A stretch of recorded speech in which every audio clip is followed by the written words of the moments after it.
नमो ओम विष्णुपादाय कृष्णपृष्ठाय भूतले श्रीमते भक्ति वेदांता स्वामिनिते नामिने हरे कृष्णा कृष्णा कृष्णा हरे हरे हरे राम राम राम हरे हरे।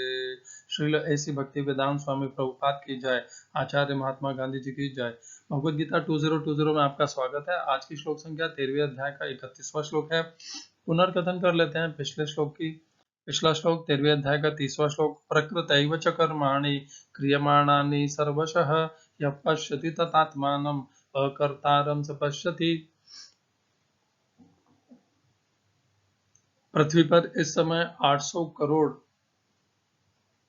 मनुष्य हैं और बाकी अन्य प्राणी भी हैं। विशेष करके हम मनुष्य यही समझते हैं जो कुछ भी हो रहा है वह हम कर रहे हैं, जबकि वास्तविक में इस पृथ्वी का पूर्ण नियंत्रण, संचालन, कार्य व्यवस्था सब कुछ भगवान के द्वारा संपन्न होती है। दो प्रकार के मनुष्य इस पृथ्वी पर रहते हैं। एक जो भगवान की सत्ता को, भगवान के नियंत्रण को मानते हैं, वे भक्त हैं, दैवी संपदा के हैं। और दूसरे हैं जो आसुरी संपदा के हैं, वे भगवान की सत्ता को नहीं मानते। वे मानते हैं ये जग परस्पर संयोग से उत्पन्न हुआ है, इसकी स्थिति है और उसी के कारण ये चलायमान है, इसका कोई नियंता नहीं है। इसलिए जितना लूट सकते हो लूट लो, भोग सकते हो भोग लो, और जो कुछ कर सकते हो कर लो और मजा कर लो। तो यह आसुरी संपदा की प्रवृत्ति के लोगों की है, व्यवहार है यह उनका। तो यहाँ पर जिस कर्ता के विषय में कहा है, वह कर्ता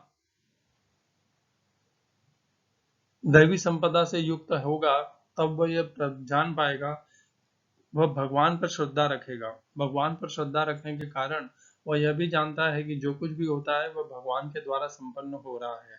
वह अपने आप को अकर्ता मानेगा। भगवान स्वयं करते नहीं है। भगवान प्रकृति के माध्यम से और प्रकृति अपने गुणों के माध्यम से और प्रकृति के गुण हमारे स्वभाव के ऊपर नियंत्रण करके इन समस्त कर्मों को संपादन करते हैं। निर्देशन का कार्य इसी प्रकार होता है। भगवान और उनके नियम और उनकी संरचना यह निर्धारित करती है कि क्या कर्मफल प्राप्त होने हैं, और निर्धारित किए हुए के अनुसार प्रकृति और गुण निर्देशन करते हैं, और निर्देशन के अनुसार हमारा स्वभाव परिवर्तित होता है, और स्वभाव के अनुसार इस शरीर के द्वारा कर्म होते हैं। कल हमने देखा दो प्रकार के मनुष्य एक ही व्यक्ति के साथ में उन्होंने अपराध किया, एक ही अपराध किया, और दोनों का व्यवहार भिन्न भिन्न है। क्यों है ऐसा? एक ही समय पर हुआ, एक ही समय पर एक ही पीड़ित के साथ में दो अलग अलग व्यक्तियों ने अपराध किया और दोनों का व्यवहार भिन्न भिन्न है। अंतर क्या है दोनों में? उनके स्वभाव का। और यह स्वभाव नियंत्रण होता है, परिवर्तित होता है प्रकृति के गुणों के द्वारा। तो हम जो कुछ भी कर्म कर रहे हैं वो प्रकृति के गुणों के द्वारा उनका निर्देश होता है, और कर्मफल के रूप में हम उन्हें करते हैं। हमारे पास एक अल्प स्वतंत्रता है। हम उस अल्प स्वतंत्रता को या तो अपने कल्याण के लिए उपयोग में ला सकते हैं, या स्वयं के अधोगति के लिए, अर्थात गिरने के लिए उसको प्रयोग में ले सकते हैं। अधिक हमारे पास स्वतंत्रता नहीं है। हमारी स्वतंत्रता बहुत सीमित है, और उस सीमित स्वतंत्रता में जो मनुष्य दैवी संपदा से युक्त होते हैं, वे सदैव पाप कर्मों से मुक्त होते होते, निरंतर शुद्ध और निष्कलंक होते होते, वे निर्दोष होते होते भगवान को प्राप्त हो जाते हैं। और जो मनुष्य निरंतर पाप कर्म में प्रवृत्त रहते हैं, भोगने में प्रवृत्त रहते हैं, कर्ता का भाव को धारण किए रहते हैं, अहंकार को धारण किए रहते हैं, वे उन कर्म फलों के बंधन में बंधते जाते हैं, और उनके कर्म फल और संग्रहित होते जाते हैं, संचित कर्म फल में परिवर्तित होते जाते हैं। जो मनुष्य इस प्रकार का अपना भाव रखेगा कि मैं अकर्ता हूं, ये कर्मफल उसे बांध नहीं पाएंगे। कर्मफल तो उत्पन्न होंगे ही, किंतु ये उनके लिए उत्पन्न होते हैं जो कर्मों के फलों की इच्छा रखते हैं। तो 18वें अध्याय में श्लोक आता है जहां पर 18वें अध्याय का 12वां श्लोक है, अनिष्टम इष्टम मिश्रम च त्रिविधम कर्मण फलम भवत्यु अत्यागी नाम प्रत्यय न तो सन्यासी नाम क्वचित। तो जो कर्मों के फलों का त्याग कर देता है, और जब व्यक्ति अपने आप को अकर्ता मान लेता है, तो अकर्ता, तो जब यदि हम अपने आप को कर्ता ही नहीं मानते तो कर्म के फलों के प्रति हम उनको क्यों प्राप्त करने की इच्छा करेंगे। तो हम कर्मों के फलों को भी त्याग देते हैं, और जो कर्मों के फलों को त्याग देते हैं वे सन्यासी को कहे जाते हैं, और जो कर्मों के फलों को त्यागते नहीं हैं वे अत्यागी कहलाते हैं। तो 18वें अध्याय के 12वें श्लोक के अनुसार अनिष्टम अर्थात अनिष्ट, अप्रिय, इष्टम अर्थात प्रिय, मिश्रम और दोनों का मिला जुला, त्रिविधम कर्मण फलम, ये 3 प्रकार के कर्मों के फल उत्पन्न होते हैं। भवत्यु भवती उत्पन्न होते हैं, अत्यागी नाम प्रत्यय, जो जिसने त्याग नहीं किया है कर्मों के कर्ता के भाव का और कर्मों के फलों का, उनके ऊपर ये लागू पड़ जाते हैं। न तो सन्यासी नाम क्वचित, लेकिन जिसने कर्म के फलों का संन्यास कर लिया है उसके ऊपर ये लागू नहीं पड़ते। तो यहाँ पर जो अकर्ता इस प्रकार भाव कर लेता है अपने आप को, ये कर्म के फल उसे बांध नहीं पाते, और यही इसका गूढ़ रहस्य है कि हमें इस प्रकार सदैव ये समझना चाहिए। भगवान ने यहाँ पर स्पष्ट ज्ञान भी दे दिया है, निर्देश भी दे दिया है कि हम कर्ता है नहीं। और तीसरे अध्याय के 27वें श्लोक में भगवान ने जो अपने आप को कर्ता मानते हैं उन्हें विमूढ़ भी कह दिया था, अहंकार विमूढ़ आत्मा। तो यदि हम विमूढ़ रहेंगे तो हम कर्ता के भाव को धारण करेंगे, कर्ता के भाव को धारण करेंगे तो कर्म के फल हमारे लिए हम बंधन कारक बन जाएंगे। अनिष्टम इष्टम मिश्रम, ये 3 प्रकार के कर्म के फल उत्पन्न होंगे और वह हमें बांध लेंगे। और यदि हम अकर्ता बनेंगे, प्रकृति के द्वारा किए हुए समस्त कर्मों को मानेंगे, स्वयं अकर्ता रहेंगे, तो कर्म के फलों के प्रति हमारी कोई रुचि नहीं रहेगी और ना हम उन्हें प्राप्त करने के लिए लालायित रहेंगे, तो वे कर्म के फल हमें बांध नहीं पाएंगे।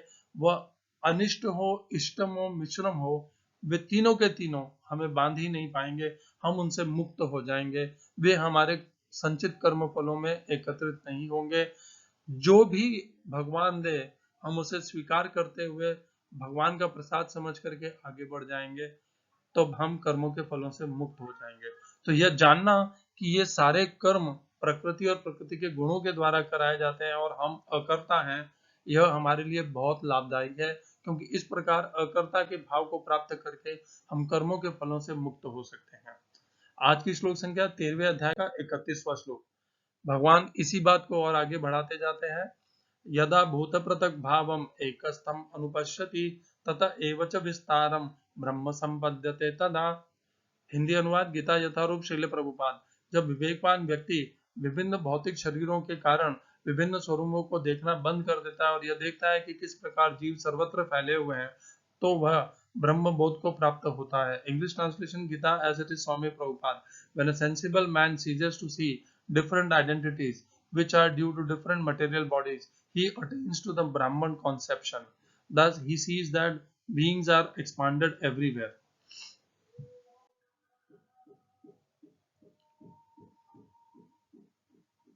इस श्लोक में प्रयोग किए गए संस्कृत शब्दों के अर्थ हैं, यदा, जब, भूत, जीव के पृथक भिन्न भिन्न भावम स्वरूपों को, एकस्थम एक स्थान पर, अनुपश्यति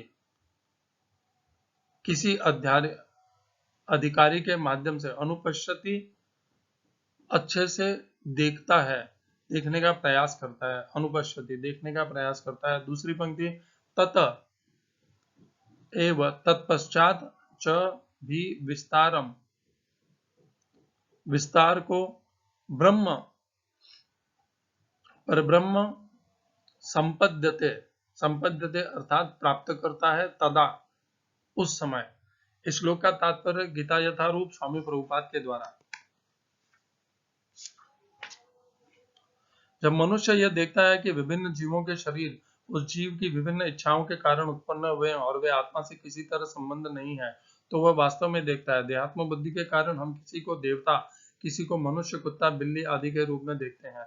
यह भौतिक दृष्टि है, वास्तविक दृष्टि नहीं है। यह भौतिक भेदभाव देहात्म बुद्धि के कारण है। भौतिक शरीर के विनाश के बाद आत्मा एक रहता है। यही आत्मा भौतिक प्रकृति के संपर्क से विभिन्न प्रकार के शरीर धारण करता है। जब कोई इसे देख पाता है तो उसे आध्यात्मिक दृष्टि प्राप्त होती है। इस प्रकार जो मनुष्य पशु, ऊंच नीच आदि के भेदभाव से मुक्त हो जाता है, उसकी चेतना शुद्ध हो जाती है और वह अपने आध्यात्मिक स्वरूप में कृष्ण भावनामृत विकसित करने में समर्थ होता है। तब वह वस्तुओं को जिस प्रकार में देखता है उसे अगले श्लोक में बताया गया है। ओम अज्ञानतिमिरन्धस्य ज्ञानाञ्जनशलाकया चक्षुरुन्मीलितं येन तस्मै श्री गुरुवे नमः। एकम शास्त्रम देवकी पुत्र गीतम, एक ही शास्त्र भगवद गीता। एको देवो देवकी पुत्र एव, एक ही भगवान श्री कृष्ण। एको मंत्र तस्य नामानि यानि, एक ही मंत्र भगवान के कृष्ण के नाम का महामंत्र। कर्मापेकम तस्य देवस्य सेवा, हरे कृष्णा। तो पिछले श्लोक में भगवान ने बताया था कि प्रकृति के द्वारा समस्त गुणों का संपादन होता है और आत्मा वास्तविक में करता है, और जो इस प्रकार देखता है वही देखता है। अब भगवान एक और देखने की दृष्टि जो ज्ञानवान है उनकी बता रहे हैं। क्या है वो दृष्टि? पिछले श्लोक में तो भगवान ने यह बताया कि दृष्टि ऐसी होनी चाहिए, स्वयं को अकर्ता देखना चाहिए। जो क्रिया हो रही है उससे अपने आप को तटस्थ कर लेना है। अब भगवान कह रहे हैं कि जब हम अकर्ता हैं, हम सभी, केवल मैं अपने आप में एक जीव होकर के अकर्ता नहीं हूं, समस्त जीव ही अकर्ता है। पिछले श्लोक में था कि स्वयं को अकर्ता देखना है। इस श्लोक में दूसरों को भी अकर्ता के रूप में देखना है, ऐसा भाव आता है। क्यों? क्योंकि हम उनको भी इसी प्रकार देख पाएंगे। यदा भूत पृथक भावम, हम समस्त भूतों के जो भिन्न भिन्न शरीर हैं, यदि हम उनको हटा देंगे तो हम क्या देखेंगे? उनके पीछे एकस्थम अनुपश्यते, उन सब में हम वही आत्मा को देखेंगे जो अकर्ता है। जो मैं हूं वही उसमें भी वही आत्मा है जो अकर्ता है। इस प्रकार जब हम आत्मा का विस्तार सर्वत्र देखेंगे और भूत प्राणियों के शरीरों को के प्रति हमारा हम उनको हटा करके इस प्रकार देख सकेंगे, सब में एक आत्मा को जान सकेंगे और सब कुछ भगवान के इस प्रकार हम भगवान के इस विशाल विस्तार को जब हम देख पाएंगे कि जो कुछ भी इस समस्त भूत प्राणी है उन सब के भीतर वही आत्मा है जो अकर्ता है, तब हम उनके द्वारा किए गए कर्मों से भी प्रभावित नहीं होंगे। हम वे समस्त कर्म अकर्ता और प्रकृति के द्वारा, उनके द्वारा कराए हुए इस प्रकार देख पाएंगे। पहले का भाव यह था कि हम अपने शरीर के द्वारा किए गए कर्मों को अपने द्वारा किए गए ऐसे न माने। अब भगवान ने उसी दृष्टि को और विकसित करके विशाल कर दिया है। हमें दूसरों में भी जिस प्रकार हम अकर्ता हैं, हमें यह भी देखना है कि जो अन्य समस्त शरीर हैं उनके भीतर जो आत्मा है वह भी अकर्ता ही है और वह भी शरीर के द्वारा कर्म हो रहे हैं, वे प्रकृति के द्वारा कराए जा रहे हैं और उन कर्मों को करने के पीछे आत्मा का कोई, आत्मा तो केवल एक माध्यम बना हुआ है। कर्म वह सब प्रकृति के माध्यम से किए जा रहे हैं। इस प्रकार जब हम समस्त भूत प्राणियों के द्वारा कराए गए कर्मों के प्रति निर्लिप्त हो जाएंगे तब हम ब्रह्म को प्राप्त कर लेंगे। यह ब्रह्म दृष्टि है। अपने में अकर्ता को देखना एक बात है और दूसरों में भी आत्मा अकर्ता को देखना यह विशाल बात है। बहु नाम जन्म, 8वें अध्याय में आता है, बहु नाम जन्म नामन्ते ज्ञानवान माम प्रपद्यते। तो ज्ञानवान कहते, भगवान कहते हैं ज्ञानवान मेरी पूजा अर्चना करता है। किस प्रकार करता है? वासुदेव सर्वमिति स महात्मा सु दुर्लभ।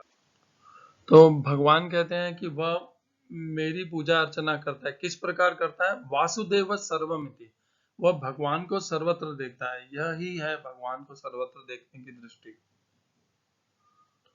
वह भूत प्राणियों के शरीरों को नहीं देखता है, उन शरीरों के पीछे, देह के पीछे भीतर जो भगवान है वासुदेव, उनको देखता है, और वासुदेव के जो अंश जीवात्मा है उनको भी देखता है। वासुदेव सर्वमिति स महात्मा सुदुर्लभ है। इस प्रकार की दृष्टि जब प्राप्त कर लेता है तो ब्रह्म संपद्यते तदा, तो निश्चित रूप से वह 13वें अध्याय के 31वें श्लोक के अनुसार भगवान को प्राप्त हो जाता है, उनके परम धाम को प्राप्त हो जाता है। इसी श्लोक को हम एक और श्लोक से जोड़ करके देखेंगे। यह है 5वें अध्याय का 18वां श्लोक। विद्या विनय संपन्ने ब्राह्मणे गवि हस्तिनि शुनि चैव स्वपाके च पंडिता समदर्शिनः। तो विनम्र साधु पुरुष अपने वास्तविक ज्ञान के कारण एक विद्वान ब्राह्मण और विनीत ब्राह्मण, गाय, हाथी, कुत्ता और चांडाल